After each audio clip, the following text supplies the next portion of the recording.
Baka po naghahanap kayo ng 4 bedrooms, 3 toilet and bath, at merong malaking attic dito po sa may Alaminos, Laguna. Napakaganda po ng location dahil along highway lang po. So ito yung aming Amira Single Attached with a minimum lot area of 121 square meter and a floor area of 142 square meter. Complete turnover and available through bank financing. Okay? So, yan po yung design niya. Very modern. Ikutan muna po natin yung property. By the way, ako nga pala si Chad Ricafort, isa po ko real estate broker at nanonood po kayo ngayon ng aking house tour. Ito yung pinaka carport niya. So, pwede ka mag-park ng mga sedan, van, or pick-up. Kaya kasyang-kasya po dyan. Sa harapan, meron pa po kayong 3 meters na setback mula po dito sa pader hanggang dito po sa sidewalk. So, pwede ka maglagay ng garden dyan. So, yung 121 square meter po na minimum lot area ay hanggang dito po, diretso po sa kanyang carport. Meron kang 2 meters na setback dito mula sa pader na to, diretso po hanggang dito. And then, dito po, hanggang dito po yung kanyang property line. Sa mga halaman na yan, diretso, hanggang dito po sa kanyang firewall. So, ito yung pinaka-firewall niya, kaya po siya ay naging single attached. So, maliit lang naman po, no? Pero since may firewall pa rin po siya, kaya po single attached pa rin po ang tawag sa kanya. So, pakita ko lang din pala sa inyo ang mga materials na ginagamit nila, mga jack built na hollow blocks. So, traditional po ang pagbuo nila ng bahay dito. Okay? So, sa kabilang side, tignan din po natin kung gaano kalaki yung lote pa na pwede nyo pong magamit kung bibili kayo ng Amira single attached. So dito sa side na to, meron pa po kayong 2 meter na setback mula po dito sa pader po ng bahay hanggang dito pa po yun. So ito yung pinaka property line itong posting ito, diretso pa po yan. Hanggang doon din po sa mga halaman na yun. So pasok naman po tayo ngayon sa bahay. Okay, so yung kanyang main door ay 90 cm ang lapad at solid panel wood ang ginamit po nila. So maganda rin po yung mga doorknob na ginamit nila sa main door at mga aluminum sliding window po mga bintan. Pero medyo magandang klase po yung mga pagka-aluminum ng mga bintana nila. So pagpasok po ninyo, so ayan.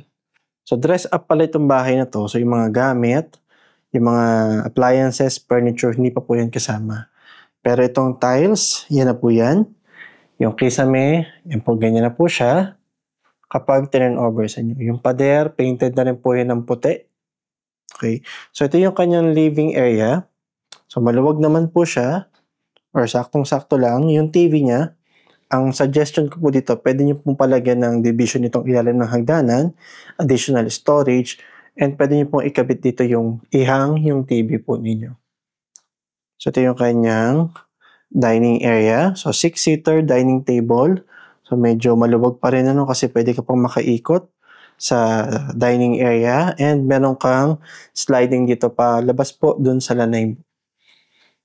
Okay, ito naman yung kanyang kitchen area. So yung kitchen area niya ganyan nakalakihan.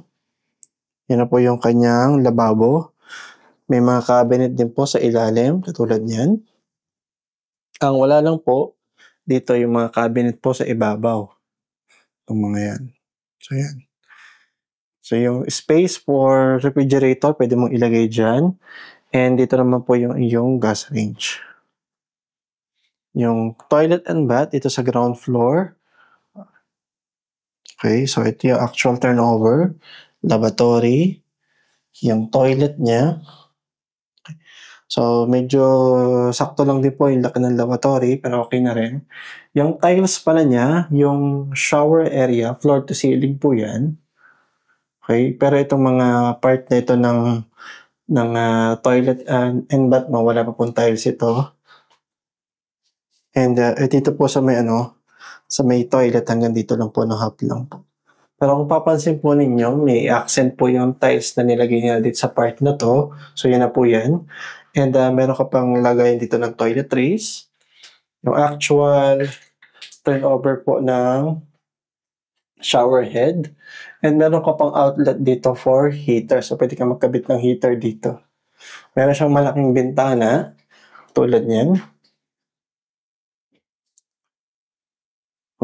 Ito naman po, may mga pintuan naman pagka turn over sa inyo. So, wala na po sila nilagay since ito po ay dress up. So, next naman, puntahan po natin yung bedroom dito po sa ground floor. So, kung may makasama po tayo sa bahay na medyo nahihirapan na po umakyat, tama-tama po itong kwarto ito. So, mukha lang po siyang masikip kasi may mga malalaking cabinet na nilagay. Dito po meron din. Pero para sa akin, kapag naglagay ka ng double size bed po dyan, kasyang-kasya pa po yan. And may space ka naman dito for built-in cabinet. Or dito rin po, pwede mo pong siguro lagyan din ng built-in cabinet kung pipilitin po ninyo. May malaking bintana din naman po siya.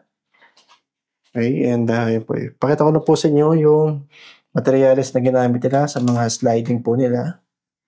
Ayan. Akyat naman po tayo ngayon sa kanyang second floor. Okay, so yung hagdan pala na ng materials na hagdan nila, mga tubular po ito. So maganda naman yung pagkakagawa ng railings, hindi nagwiwigil. May tumatama lang po na bakal dito sa pader na ito or sa slab na ito kapag kinakalog ko. So yun po yung naririnig natin. Yung hagdan, bato po ito. Buhos po yan and may mga steps po na solid panel wood.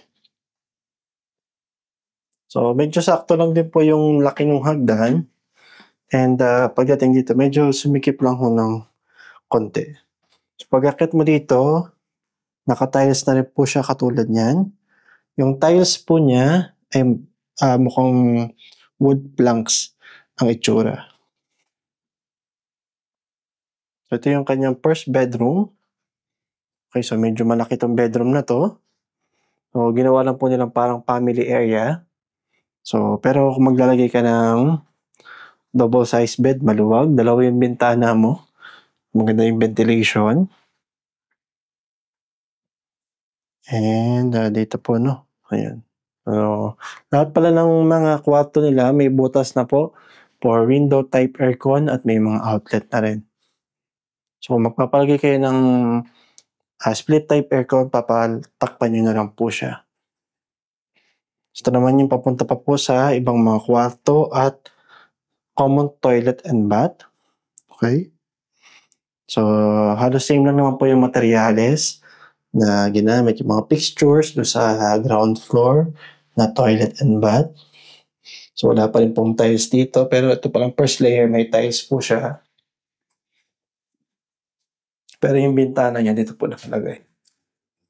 Sa part na to, no? Medyo kita ka lang pag naliligo kasi yan, medyo mababa yung bintana niya. Lalo pag matangkad ka.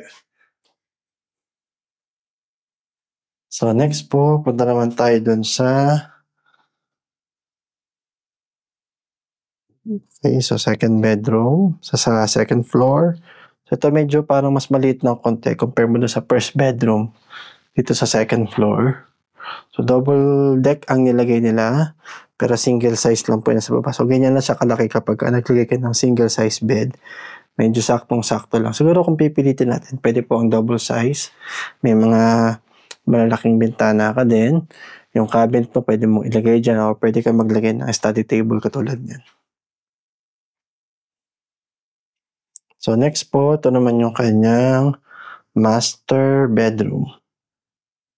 Okay? So, si master bedroom pala ay queen size bed ang nilagay nila. Kita niyo naman po, maluwag pa rin ang space dahil may maluwag ka pang space dito, lakaran. Okay, so same din dito. May malaki kang sliding door. Ay, sorry. Sliding window pala. Sliding window, sorry. Ayan. And meron kang space dito for walk-in closet. So, itong mga cabinet na yan, wala pa po yan kapag turnover po sa inyo. So, ito naman, may exclusive toilet and bath si master bedroom. Pero medyo maganda po yung lavatory niya. Tulad niyan. And medyo mas malapad po 'no, ito mas malapad at medyo mas mahaba rin po ng konti. So ito, 90 centimeter ang lapad. May maganda rin po yung pagka-accent ng shower area, yung mga tiles na ginamit nila dito.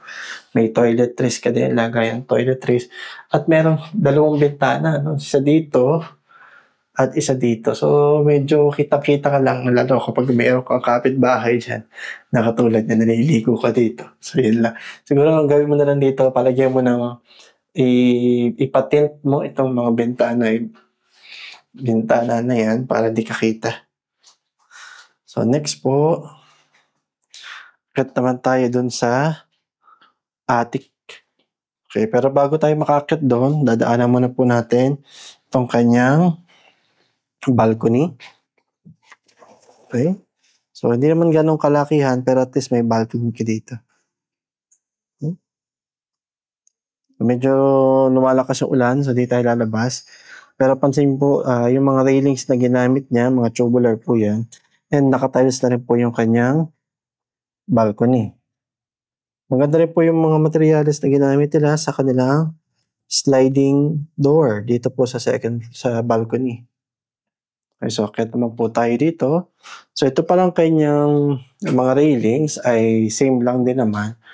Pero ang pinagkaiba dito, yung hagdan po paakyat ng attic ay hindi po buhos.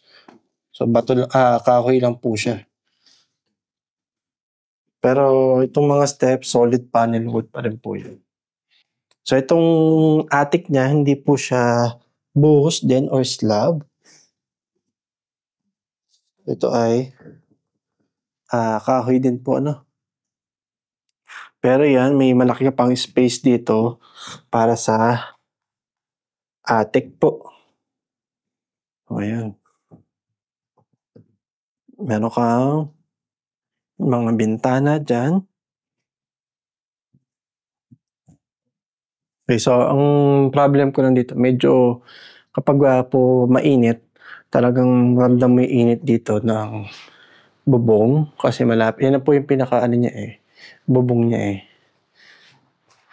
Pero kagandahan dito, yan po, marami siyang bintana. So may kisame pa rin naman po siya, pero medyo malapit lang po talaga yung bubong. Okay, so yan po ang aming Amara single attached dito po sa may Centrina Alaminos. Sa computation po, ito po makita nyo sa screen niyo. Yan po yung computation for bank financing. Nandiyan na po yung total contract price, reservation fee, down payment, monthly amortization at required gross monthly income. Sa mga amenity pala, wala pa lang po sa ngayon pero magkakaroon po sila ng basketball court, clubhouse, swimming pool, mga playground po. So same po dun sa project nila sa Kalamba na magaganda naman po ang mga amenity. Napaganda rin po ng location nitong aming Centrina Alaminos dahil along highway lang at malapit lang din po sa mga malls like SM City San Pablo, sa mga pamilihan, sa mga schools. May mga schools din po na malapit, college, elementary, high school, public or private. Okay, sa ngayon po medyo malayo po ang travel time mula po dito sa Centrina Alaminos papunta po sa Manila. Pero once po na maayos na po yung expressway na TR4, possible mapabilis na po ang biyahe na yan. So kung gusto po mag-inquire ng mga unit na in-offer ko, please contact me on my mobile number or Facebook page. At syempre kung nagustuhan niyo po ang video to, please paki-share, paki-like at mag-subscribe na po kayo dito sa aking YouTube channel para po notify kapag may mga bago akong videos. At kung interested na po kayo mag-reserve sa mga property na in-offer ko, mag-reserve na kayo dahil ng property, patagal ng patagal, pamahal ng pamahal, palayo ng palayo.